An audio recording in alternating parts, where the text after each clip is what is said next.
Hi friends, तो आपने इस ब्लैक एंड वाइट लड़की को तो देखा ही होगा, मतलब इंस्टाग्राम की मीम्स पर या फिर इंस्टाग्राम रील्स पर डांस करते हुए। तो यार नेटफ्लिक्स की एक वेब सीरीज़ है वेडनेसडे, जो कि 93 कंट्रीज़ पे टॉप 10 पे चल रही है और 83 कंट्रीज़ पे तो ये नंबर 1 पे चल रही है। एक हफ्ते में सबसे ज़्यादा देखी जाने वाली वेब सीरीज़ में इसने स्ट्रेंजर थिंग्स का रिकॉर्ड भी ब्रेक कर दिया है यार। यहाँ तक कि जेना ऑर्टेगा, जो कि इसकी मेन लीड है, कि 10 मिलियन फॉलोअर इंक्रीज हुए हैं मात्र 10 दिन में। मतलब एक दिन में 1 मिलियन फॉलोअर्स इंक्रीज हुए हैं यार। इसने एक हफ्ते में सबसे ज़्यादा बढ़ने वाले फॉलोअर्स की रेस में जॉनी डेप को भी पीछे छोड़ दिया है। सो क्या खास है इस वेब सीरीज में और क्यों लोग रिलेट कर पा रहे हैं इसके मेन कैरेक्टर से, let's see. Wednesday Addams is the newly crowned queen of Netflix. Her show just had the biggest opening week ever on the streaming platform for an English language series, according to Netflix. It's a completely different atmosphere. We've never seen them somewhere like this before, and I think that that's something that maybe people will have to get used to, but I think that the show does it in a really fun and natural way.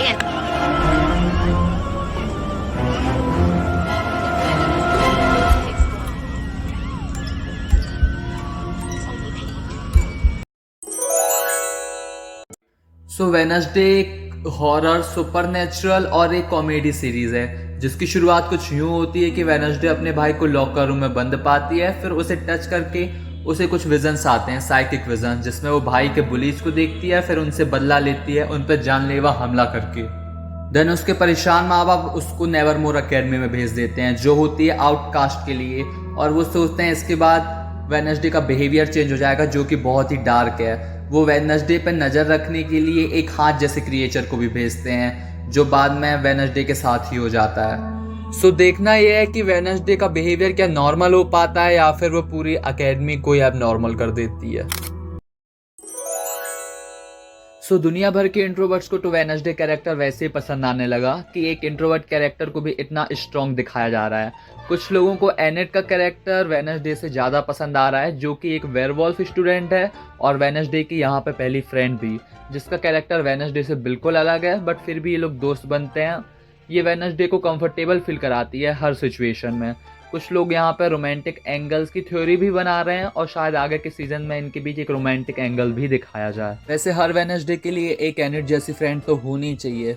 By the way, Annette इसकी roommate भी है।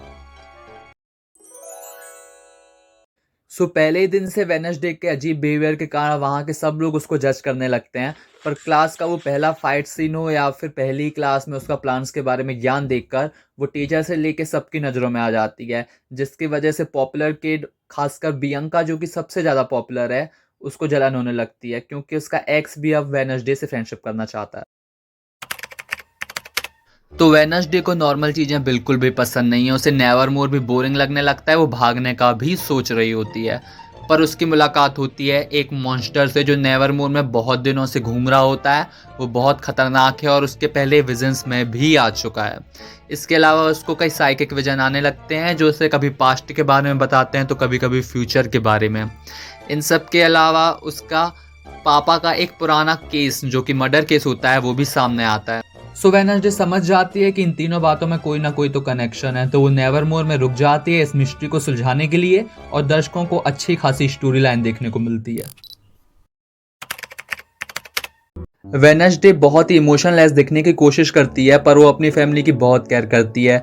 मतलब season की शुरुआत ही होती है उसको भाई को बचाने से, और उसके आगे वो बताती है कि वो अपने पेरेंट्स को भी पसंद नहीं करती। पर जब उसके फादर को जेल हो जाती है तो वो उससे मिलने जाती है, उसे छुड़ाने के लिए सब कुछ करती है। और एक इमोशनल सीन आता है जहां वो अपने फादर को बताती है कि वो बहुत ही अच्छे फादर हैं, क्योंकि वेडनेसडे आज जैसी भी है उन्हीं की वजह से है, और वो बिल्कुल कमज़ोर नहीं पड़ती सिर्फ उन्हीं की वजह से। वो सीजन में कई बार बोलती है कि वो अपनी माँ जैसा बिल्कुल भी नहीं बनना चाहती, पर आगे के एपिसोड में वो अपने माँ को इमोशनल सपोर्ट देते हुए भी दिखाई देती है। पर सबसे ज़्यादा इमोशनल उसे थिंक के साथ दिखाया गया है, जो कि एक हाथ होता है, जो कि उसका दोस्त होता है। जब वो जख्मी होता है तो वेडनेसडे रो भी देती है। वैसे तो वेडनेसडे एडम अकेले रहना पसंद करती है, पर शो में उसके 2 लव इंटरेस्ट दिखाए गए हैं। पहला तो जेवियर, जो कि बियंका का एक्स बॉयफ्रेंड है और नेवरमोर अकेडमी का एक स्टूडेंट, जो कि एनिमेटेड पेंटिंग्स बना सकता है। उसे वेडनेसडे पे क्रश है और वो आपस में अक्सर बातें करते हैं। उसने वेडनेसडे की एक बार जान भी बचाई होती है, इसलिए वेडनेसडे को अब जेवियर पे एक सॉफ्ट कॉर्नर भी होता है। वेडनेसडे बहुत इमोशनल हो जाती है जब वो जेवियर के रूम में देखती है कि उसने वेडनेसडे की एक मूविंग पेंटिंग बनाई है। So romantic right. तो वेडनेसडे का सेकंड लव इंटरेस्ट है टायलर, जो कि कॉफ़ी शॉप में काम कर रहा एक नॉर्मी होता है, जो वेडनेसडे की बहुत मदद करता है मॉन्स्टर को पकड़ने में और उससे बहुत हेल्प करता है। अक्सर देखा गया है वेडनेसडे जेवियर से ज़्यादा टायलर को पसंद करती है। वो उसके साथ डांस पार्टी में भी जाती है और उसके साथ डांस भी करती है। इनका एक किसिंग सीन भी है जो कि बहुत रोमांटिक और इमोशनल है, पर इसे किस करते टाइम वेडनेसडे को ऐसे विजन्स आते हैं जिसको देख के वेडनेसडे के साथ साथ सारे व्यूअर्स को बहुत धक्का लगेगा। इनके अलावा लोग एनिड और वेडनेसडे की दोस्ती को बहुत पसंद कर रहे हैं। एनिड वेडनेसडे के पहली रूममेट होती है, पहली फ्रेंड, और आपस में मिलकर ये बहुत सारा पागलपन करते हैं।